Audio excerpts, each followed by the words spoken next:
d'obtenir votre baccalauréat avec une mention. Félicitations. Merci beaucoup. Qu'est-ce qui est prévu pour l'année prochaine? Alors l'année prochaine, je vais rentrer en première année de bachelor d'animation à Rubica, donc dans l'école Supinfocom, qui est reliée du coup à ce groupe d'écoles. C'est une école qui est assez sélective. Comment se passent les admissions? Comment on rentre dans une école comme celle-ci? Alors en fait, c'est une école du coup qui est sur concours. Le concours est divisé en 4 parties. On a 3 épreuves écrites et une épreuve orale, sachant que l'oral est le plus sélectif. Donc tout va dépendre après de l'oral et les autres épreuves sont là pour étayer un petit peu le profil et le niveau en dessin particulièrement.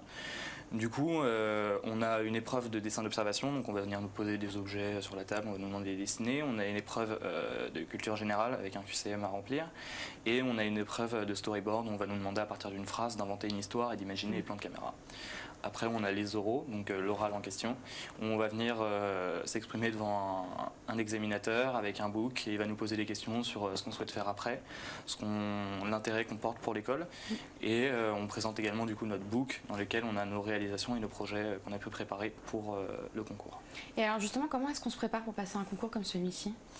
Je pense qu'il y a différentes manières de se préparer. On peut se préparer tout simplement chez soi, mais du coup, de mon côté, mes parents ont eu la bonne idée de m'inscrire dans une prépa qui s'appelle Passart, qui elle nous a suivis en fait et nous a permis à la fois de nous concentrer sur le niveau de dessin lui-même, même s'ils ne sont pas là pour étayer notre technique, ils nous suivent et en fait, sans même nous apprendre des choses, rien qu'en nous poussant à plus dessiner, on va venir s'améliorer nous-mêmes.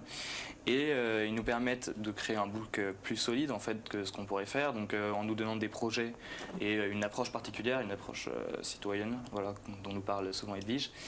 Et du coup, à partir de ça, on peut construire un book beaucoup plus construit, beaucoup plus étayé avec différentes choses, parce que c'est pas forcément nous qui choisissons ce qu'on fait de base, on choisit juste la direction qu'on va donner au projet qu'on nous a donné.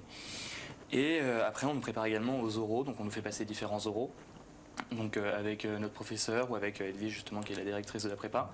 Et par rapport à ça, on nous conseille également par exemple d'aller s'entraîner et faire un oral dans une autre école qu'on ne vise pas forcément mais qui va nous permettre d'acquérir de l'expérience. Donc on est vraiment suivi de très près et personnellement, ce qui est hyper intéressant en fonction du cursus qu'on souhaite faire dans les arts appliqués.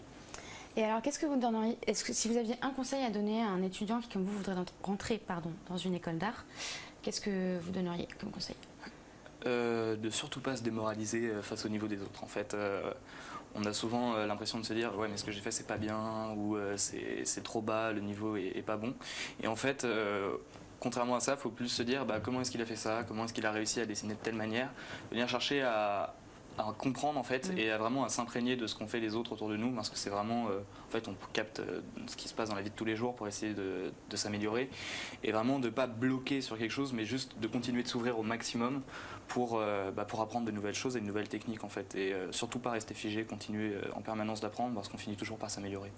Et alors ça serait quoi votre projet professionnel actuellement? Quel métier vous visez du coup, je suis dans le bachelor d'animation.